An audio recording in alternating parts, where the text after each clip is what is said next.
Arrête. Nous avons ainsi prié, nous disons Amen. Amen. Amen. Voilà, nous sommes en train donc de voir Matthieu chapitre 5 verset 6 et nous sommes toujours sur la justice. Et dans ce texte, le Seigneur est en train de dire heureux ceux qui ont faim et soif de la justice, car ils seront rassasiés. Est-ce qu'on peut acclamer le Seigneur? Nous avons vu que le Seigneur nous a fait deux promesses dans ce texte. Il nous promet donc le bonheur et aussi il nous promet l'abondance, donc le rassasiement, bien-aimé. Mais à quelles conditions? Lorsque nous allons développer en nous la faim et la soif de la justice. Donc les sujets qui sont concernés par cette promesse, c'est ceux-là qui ont faim et soif de la justice. La faim de la justice et la soif, c'est le désir que quelqu'un doit manifester de faire ce qui est juste.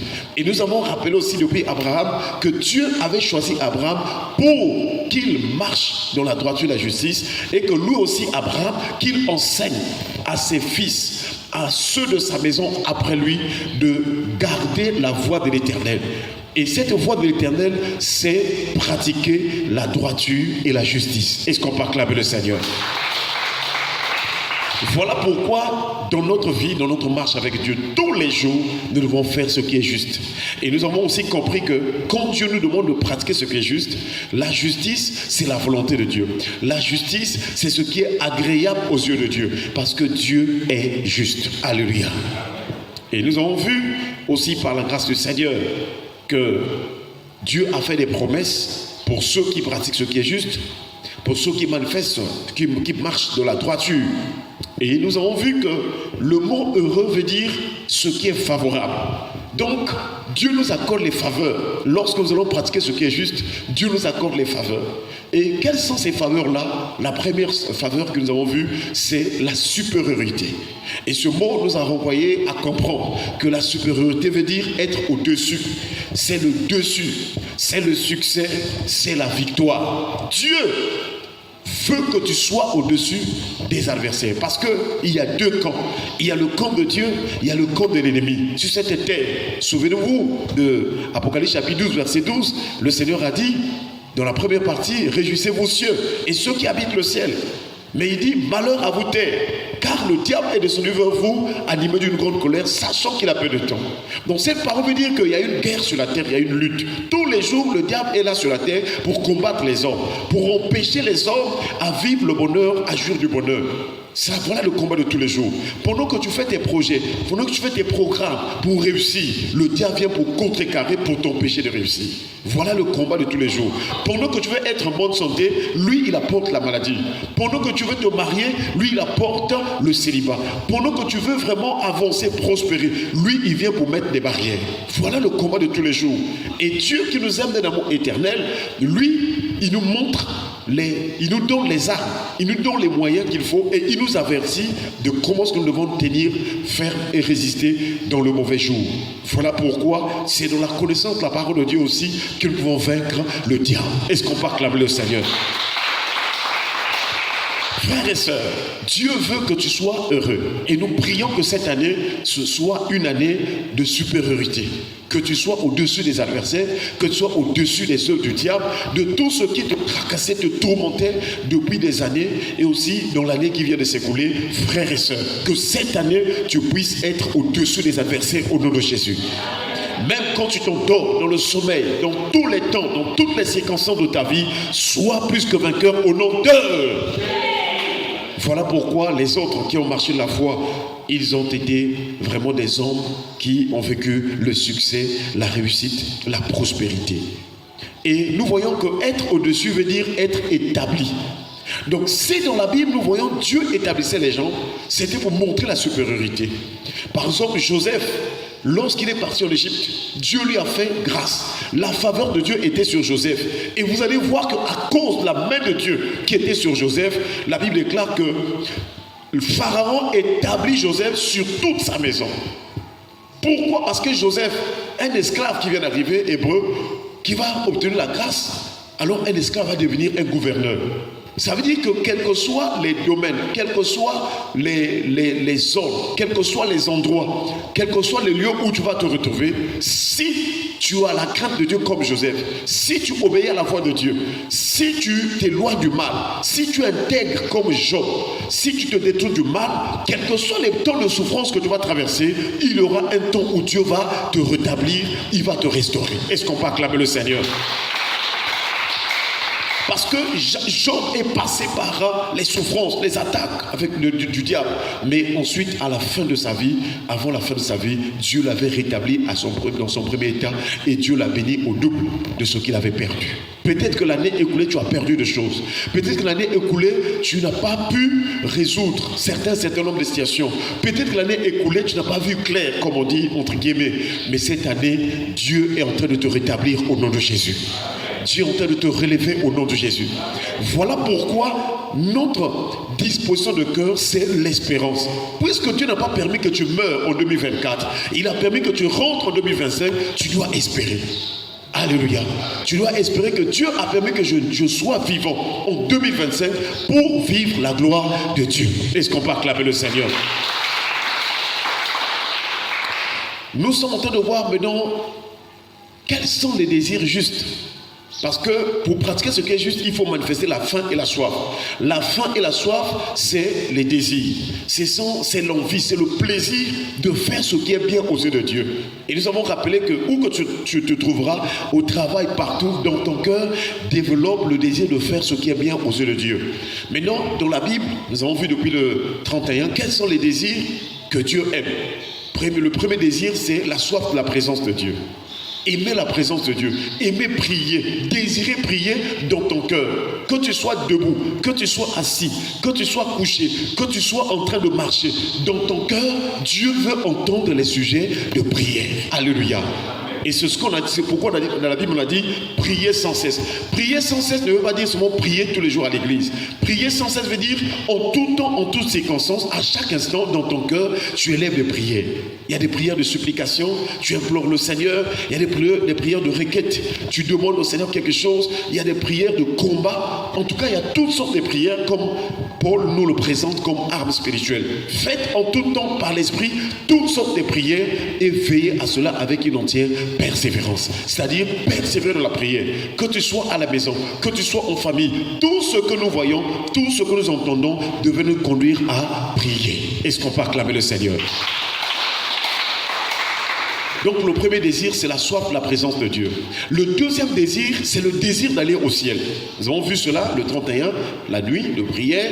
Nous avons vu dans Philippiens chapitre 1 verset 23, Paul a dit, je suis pressé de deux côtés. Et il dit, je voulais m'en aller, je désire m'en aller et être avec Christ. Or, nous savons que Christ est où? Christ est au ciel. Il est assis à la droite de Dieu. Alléluia. Donc, Paul était sur la terre, comme toi et moi. C'était un homme qui marchait comme toi et moi sur la terre. Il avait aussi des faiblesses, il avait aussi des manquements. Mais pendant qu'il était sur la terre, il avait le désir de s'en aller et être avec Christ. Donc, si Dieu voit dans ton cœur le désir d'aller au ciel, le désir d'aller vers Christ, d'être au ciel, alors cela va emmener Dieu à te bénir. Parce que tu as compris le meilleur des choix de ta vie. Alléluia. Le vrai besoin de notre vie, c'est désirer aller au ciel. Si nous avons les désirs des choses célestes, si nous avons les désirs d'aller au ciel, Dieu nous accordera ce qui est aussi terrestre. Dieu t'accordera tout ce que tu vas demander. Parce qu'il sait déjà que même quand tu vas te marier, tu ne vas pas t'écarter la voix du Seigneur parce que dans ton cœur, tu as le désir d'aller au ciel. Dieu saura que même quand tu auras des voitures, tu vas construire. Puisque toi, tu as le désir d'aller au ciel, alors ces voitures, ces maisons-là ne pourront pas te détourner de la voie du Seigneur. Je ne sais pas si ça me fait comprendre. Voilà donc cette année ce que tu dois avoir comme engagement, comme décision à prendre. Aller au ciel.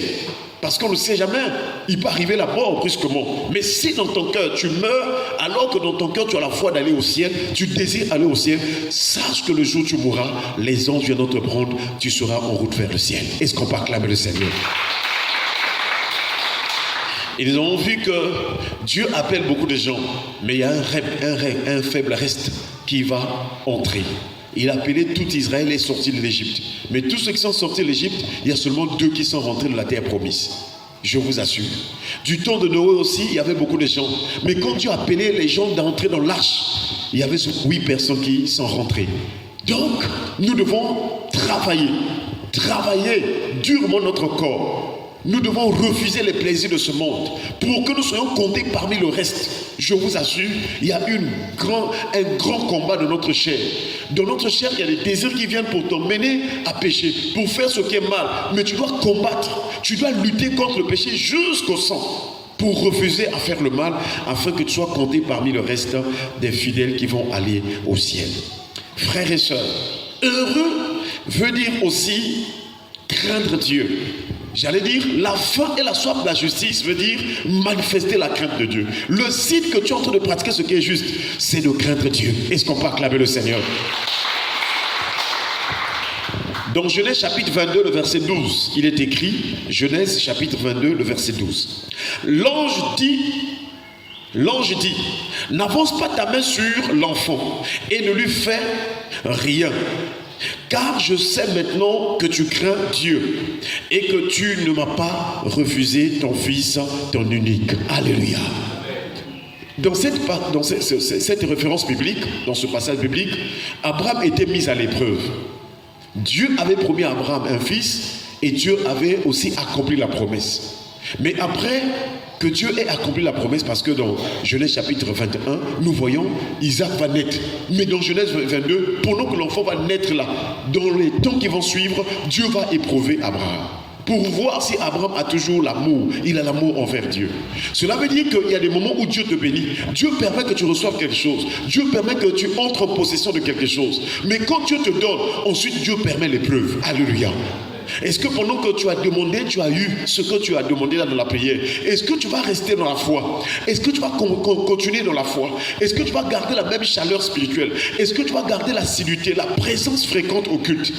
Est-ce que quand Dieu te bénit, te donne quelque chose, est-ce que tu es toujours assidu au culte du matin? Est-ce que tu viens toujours à l'église? Abraham a reçu Isaac. Il a eu cet enfant-là. Mais ensuite, Dieu va l'éprouver. Dieu va lui dire, donne-moi ton fils là, ton unique, Isaac. Donne. Et Abraham, puisqu'il avait l'amour, il avait la crainte de Dieu, alors frères et sœurs, Abraham était prêt même à donner ce que Dieu venait de lui accorder. Voilà encore, Dieu peut te partager 10 000. Dieu peut permettre que toi tu reçoives 10 000 francs par exemple. Mais si Dieu te demande les 10 000 francs que tu as reçus hier, est-ce que tu es prêt à les lui donner? Voilà, l'épreuve est là. Et beaucoup de gens, beaucoup de chrétiens sont en train d'échouer dans les épreuves. Or, quand tu ne réussis pas l'épreuve, quand tu n'as pas la victoire sur l'épreuve, tu reprends. Tu reprends. Donc Dieu continuera à t'éprouver jusqu'à ce que tu puisses avoir la victoire. Donc attention frères et sœurs, il y a des tests. Il y a des épreuves que Dieu permet dans notre vie pour voir notre foi. Est-ce que nous sommes en train de grandir ou est-ce que nous aimons le Seigneur? Mais nous prions le Seigneur qui nous donne de l'aimer et de le craindre comme Abraham. Est-ce qu'on peut acclamer le Seigneur? Dans ce texte aussi, Dieu nous enseigne que le signe que tu as la crainte de Dieu, c'est de comprendre et de croire que tout ce que tu as vient de Dieu. Tout vient de Dieu. Tout ce que tu as. La Bible déclare, qu'as-tu que tu n'aies reçu? Qu'as-tu que tu n'aies reçu? Tout vient de Dieu. Le corps que tu as, c'est Dieu qui t'a donné. Les yeux que tu as, c'est Dieu qui t'a donné. Tout ce que tu reçois vient de Dieu par la grâce du Seigneur. Alors, le signe que tu as la faim et la soif de la justice, c'est de craindre Dieu. Voilà pourquoi Abraham, il savait que quand Dieu me demande, Dieu est capable de ressusciter. Alléluia. Même si je tue l'enfant, pour la gloire de Dieu, Dieu est capable de ressusciter. Même si dans la chair, tu vois perdre quelque chose, j'aimerais te dire, au contraire, là où tu penses perdre, tu vas avoir des grandes choses au nom de Jésus. Voilà pourquoi le Seigneur nous a demandé de ne pas perdre notre âme dans le monde. Que servira-t-il à un homme de perdre son âme à cause des biens de ce monde? Nous devons être prêts à donner tout notre cœur. Voilà ce que Dieu attend de nous, frères et sœurs. Il nous attend à ce que nous puissions avoir la crainte de Dieu. Donc la crainte de Dieu, c'est le signe aussi de la faim et la soif de la justice. Une personne qui craint Dieu, c'est une personne qui prouve qu'elle est en train de pratiquer ce qui est juste, ce qui est agréable aux yeux de Dieu. Est-ce qu'on peut acclamer le Seigneur? Que le Seigneur Jésus-Christ nous remplisse par son Esprit Saint, l'esprit de crainte de l'Éternel, et que l'amour de Dieu augmente notre cœur, que nous soyons prêts à tout donner au Seigneur, parce que Dieu nous aime. C'est lui qui nous a aimés le premier. Et Jésus a accepté de mourir à la croix en signe d'amour pour nous. Il s'est livré, il s'est donné à la croix. Et le Seigneur nous aime. Il nous a sauvés. Il nous attend aussi à manifester l'amour, à manifester la crainte vis-à-vis de lui. Baissons les têtes dans la prière. Nous allons prier le Seigneur pour lui rendre grâce pour la parole. Et nous allons prier aussi pour nos chemins de retour. Et nous allons voir prier le Seigneur au nom de Jésus. Gloire à notre Père. Merci Seigneur pour ta parole. Ta parole qui nous